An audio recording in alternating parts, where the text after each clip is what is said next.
Hello and welcome to the Cobalt Retro Shop. Hope you're having an amazing day. Yes, the Cobalt Retro Shop is back. No, Cobalt Retro Tech is not dead.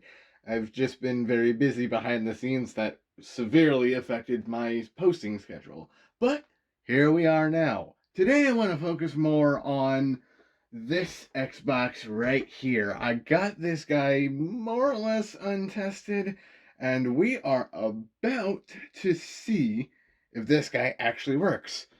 All right, is this Xbox going to work? We're about to find out.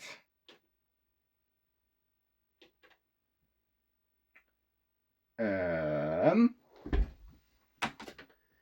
it is not working right out of the box. That's a little concerning. So, right now I don't have time to get this guy working, so this is going to be reserved for another video, but I can borrow a line from Technology Connections. We can see it working through the magic of buying two of them. Yeah, the beauty slash horror of buying consoles to sell them, you end up with a lot of them. And this isn't even all of them. Let's do this.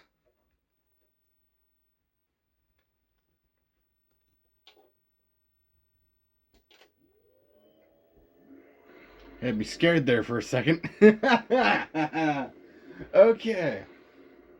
We have a partial functional Xbox at least, and it's a bit loud. Holy crap, I think it has something in it. This is gonna be a first. It has something in the disk drive.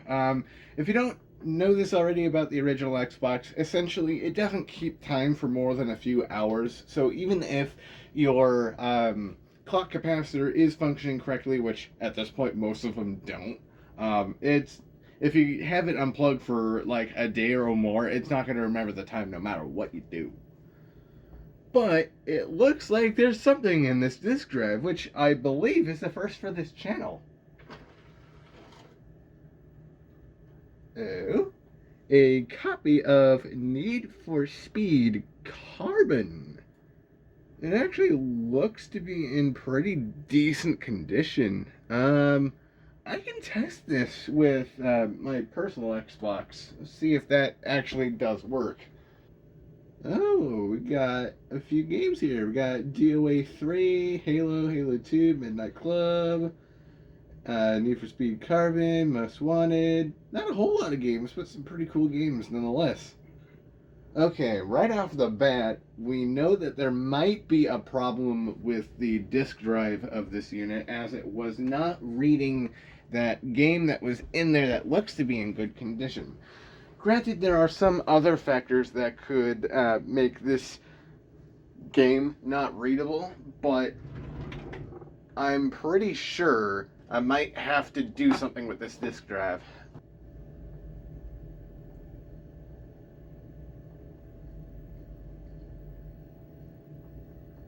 Yeah, that's definitely struggling to read. Yep, alright. This has an additional sticker that I have yet to see. And I've opened several of these guys, so I don't know what's going on here.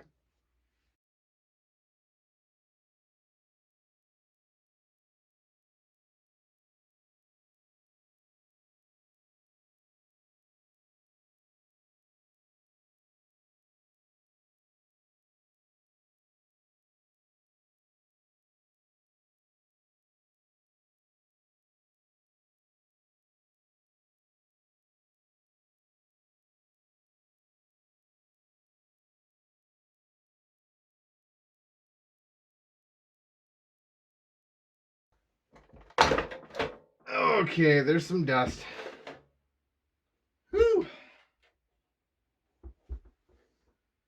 Yeah, yeah, it is a bit dusty. That's not too bad. I've seen worse.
I swear to God, I've never struggled so hard to get a power connector off of anything in my entire life.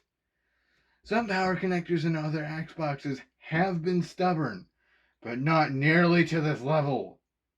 This is by far the dumbest problem I've ever had with any generation of Xbox.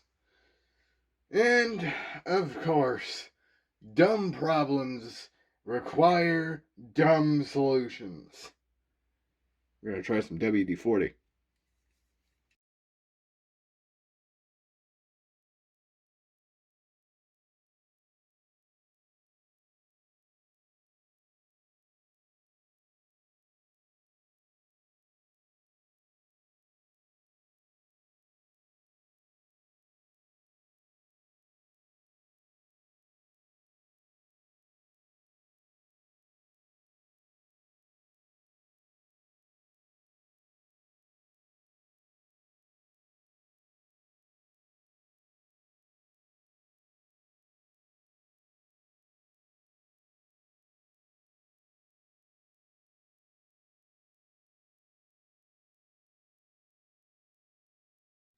Okay.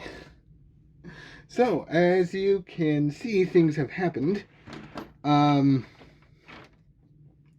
so, first things first, got the connector off. Just had to get some leverage with a screwdriver. I don't normally like prying plastic things with metal things.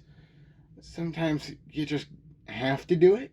The WD-40 didn't seem to help as much as I thought it would, but maybe that was a contributing factor to getting this thing out. Problem number two, this little dent thing, it looked like it was a factory defect because all of the stickers were in place. You saw me take off the feet and everything. I think it was a factory defect and somebody just soldered that in place. That may or may not get in the way of me fully taking this out. Um, we were able to finagle that part of the case a little bit. Hopefully I can get this out now. Actually. Maybe.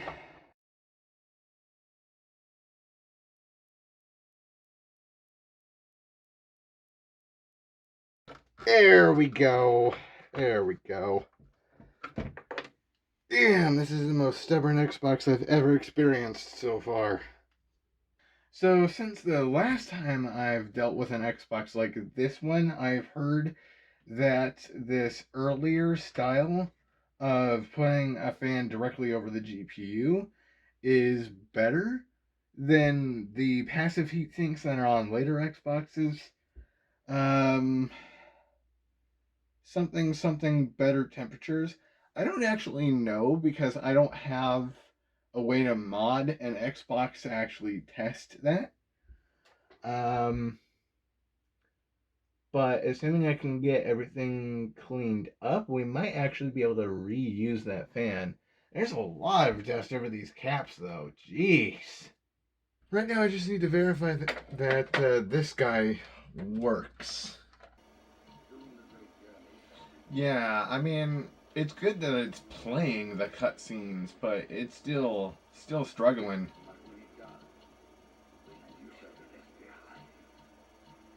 There's a little hitches going on that I know shouldn't be there. Even though this is a pretty old game at this point, you know. Streaming. There's a problem with the disc that you're using. Nice.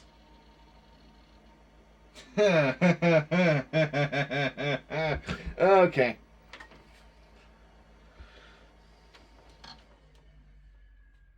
All right, let's crack open this disk drive and see if there's I can. Let's crack open this disk drive and see if I can save this one. If not, I'm probably gonna have a parts Xbox floating around there for a while. Okay, let's see. This particular copy is pretty scratched up, but it has worked on previous Xboxes. So yeah, like I said here, it could be any number of things not lubricated correctly anymore because it's just old, or maybe things are dirty. Okay, so step number one here is just kind of clean things with a bit of IPA.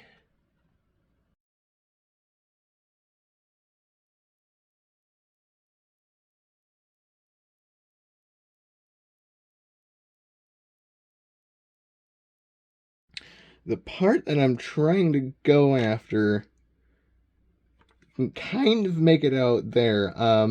There is essentially a pulley system going on here driven by a rubber belt. That rubber belt can warp over time, and also that kind of rubber belt being dirty can also affect it actually being usable.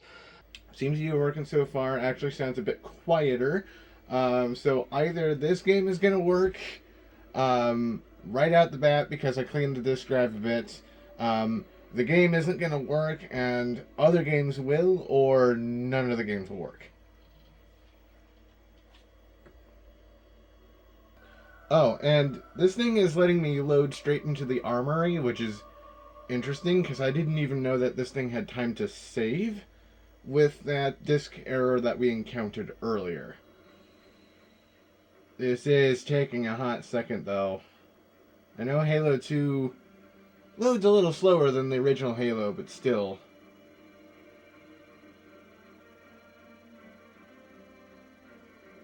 Huh.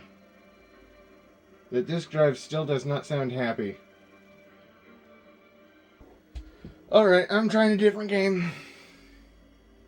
Okay, I'm still going to be keeping the theme of Halo here. Let's take a look at this disc. You might not be able to see it that well, but it's pretty scratched up. I do remember it working on my personal Xbox, but maybe I'm wrong. This disc is the Halo 2 multiplayer map pack.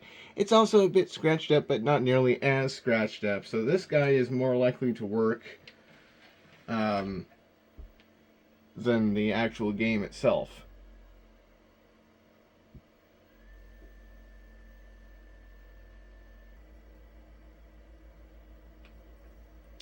Okay, looks like everything was able to download to the console correctly, so it might actually just be my copy of Halo 2. Okay, select that all. Yeah. So even though the other copy was having trouble reading, it still somehow saved that I got to the armory. So that's interesting.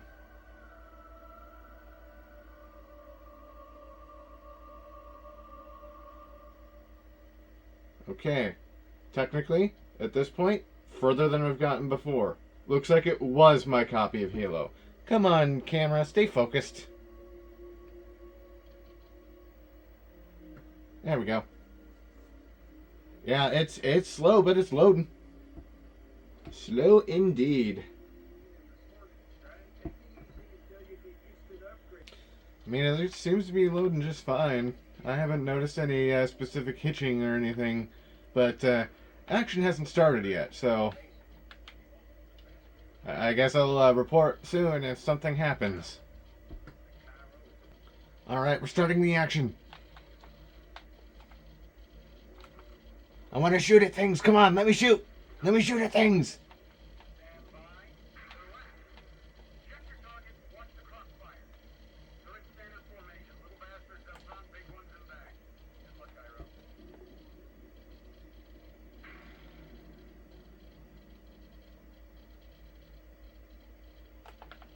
That is the... Oh, yeah.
Oh, shoot.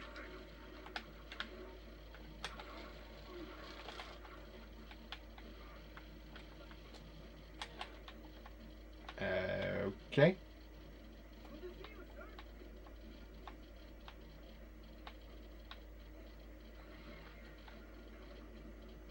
Yeah, I mean, things seem to be loading correctly. The system is a little bit louder than it should be, in my opinion. But as long as things work...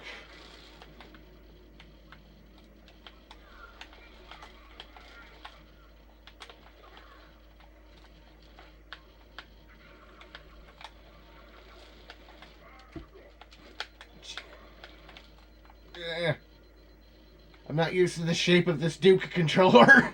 I usually play with my modern Xbox controllers. This old layout is familiar but also strange to me at the same time. Oh, really? Okay. Maybe I took a wrong turn somewhere. I can barely hear what's going on too, so whatever.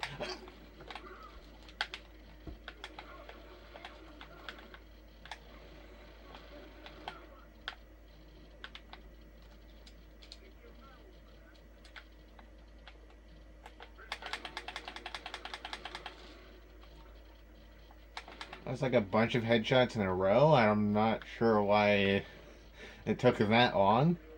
You know, in multiplayer, you can headshot someone just like if they weren't wearing any armor at all, so I don't know what's up with that. Okay. I mean, hitches every once in a while. That's fairly normal for this game. Even in Halo 3 and 4, they hadn't... Well, 4 may not have had the problem, but 3 and some other older Halo games, but still newer than this one, they hadn't quite nailed down fully making everything load smoothly yet, just because everything was still disc-based. So some hitching is normal, just if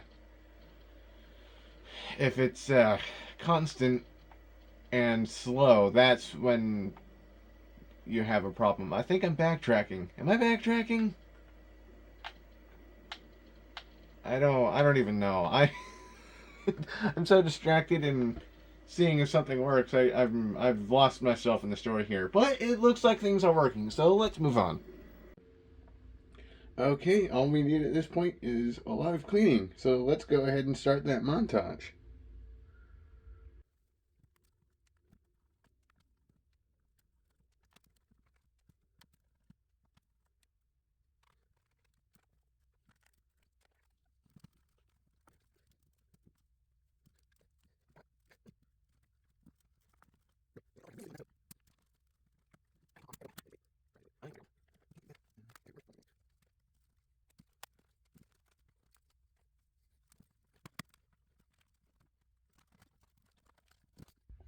Ew. That's a dead bug. Not the first dead bug. Not the first dead bug I've seen on this channel, but first for an Xbox on this channel. I will deal with that in a second.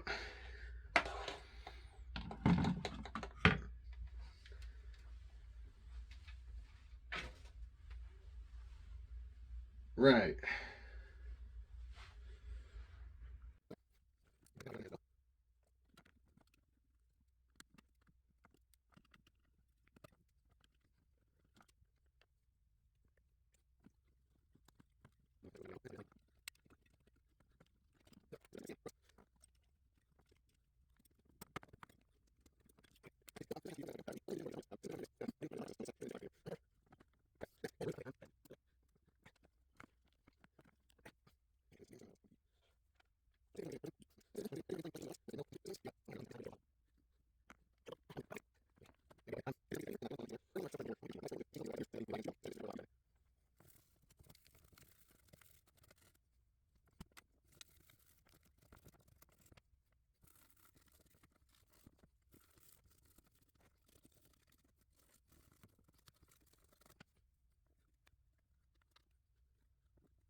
Okay, this particular board looks to be a 1.0 or 1.1 model because of this capacitor's relative position to this component here.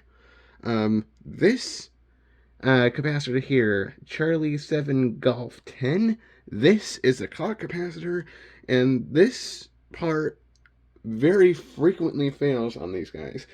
Now, I don't necessarily see any signs of overt failure, but it's possible that I may have taken out some of its electrolytic fluid as I was cleaning the board.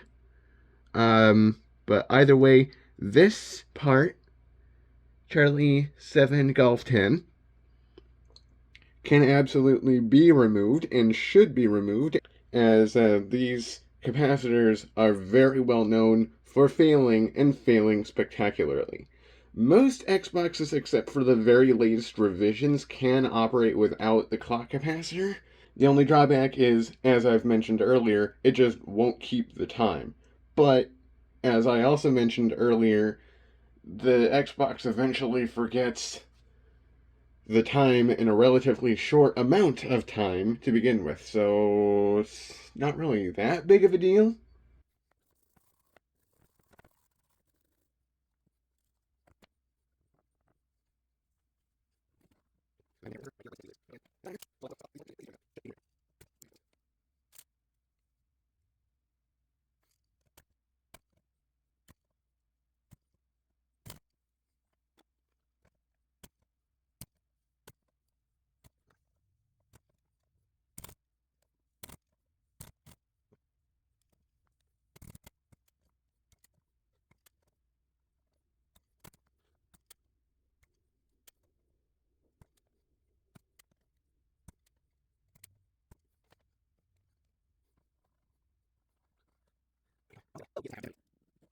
Yeah, it was kind of hard to see from above, but this is what it looks like underneath.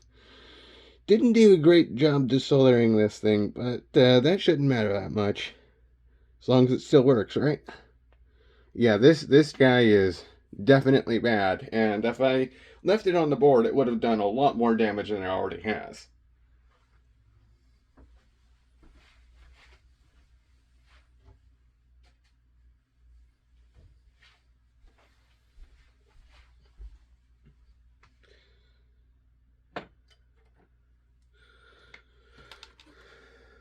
All right. Okay.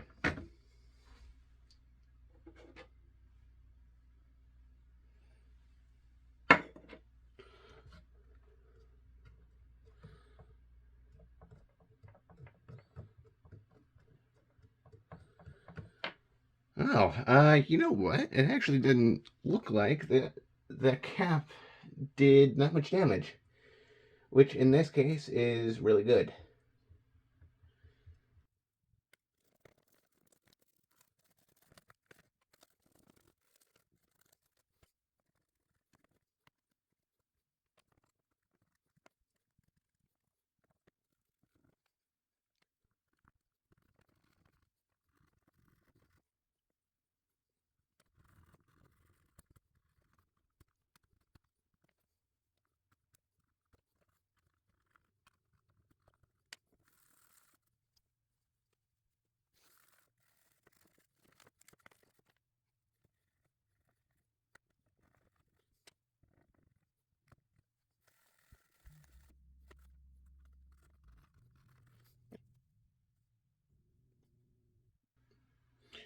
Okay, I can't quite get all of that old thermal paste off of here, just because that stuff is way too stubborn.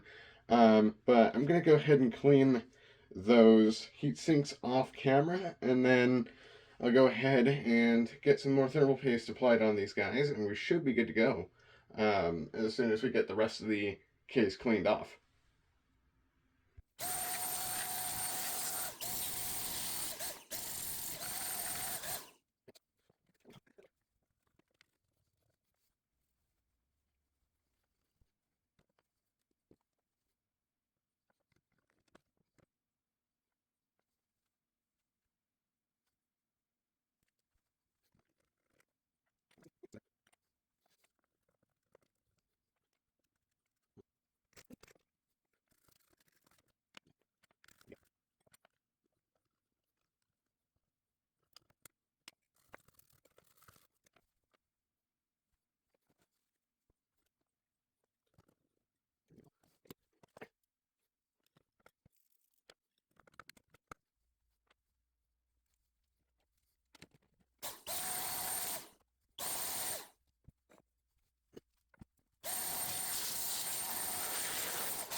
So I didn't quite want to have to go this far for cleaning one of these guys. But there's a lot of dust back here that's not easy to get to without taking the thing entirely apart.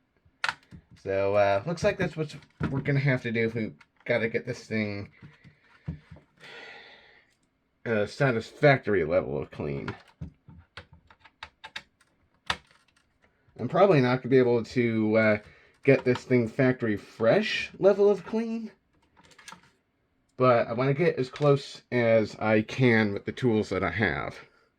When handling a power supply, you always want to be very careful because they will, they can, and they will shock you if the capacitors are charged. This, I believe, is okay, but I think I'm still going to be careful.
Okay, so I had to do it off camera because it was a little frustrating, but I'm prying off the face of the Xbox.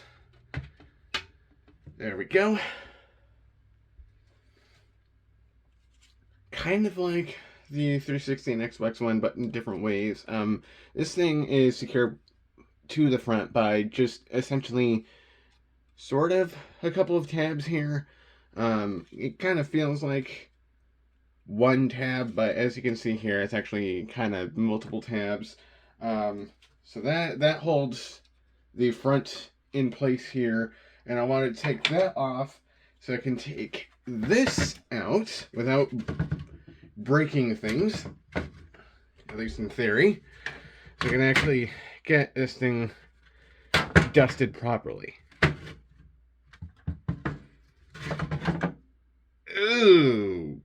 Okay. Um, that is a lot more corrosion than I thought would be in here. Did someone spill something in here? Damn. Okay, I'm gonna go ahead and wash this off camera, because I don't have a way to contain this kind of cleaning at my desk.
Okay, well, I'm going to continue to test this thing off camera, make sure thermals and loading things and blah blah blah, all that's okay. So far this is looking pretty good. I'm also going to go over more of the case a little bit later, make sure it's as clean as I can get it. So if you see this video, that means this thing is up on the eBay store as soon as this video goes live, along with some other things that are on the Cobalt Retro Shop. So not only would you be able to support this channel, you also get a console out of it. So as it is, the listing for this console is just the console, a power cable, and yeah, if you're interested in this particular Xbox, act fast because it might disappear quickly. And with that being said, thank you for tuning into this video. Thank you for watching. If you enjoyed this video, please like and subscribe, and you can check out some of the links I have in the description, including my own music from Happy to Be Here, the Cobalt Retro Shop, and the Cobalt Retro Tech Patreon page that starts at $1 a month. Speaking of the Patreon page, I do have to thank Kilo supporters Indian Mac for supporting the channel. Your support makes Cobalt Retro Tech possible. Thank you. And with all that being said, I'll see y'all in the next one.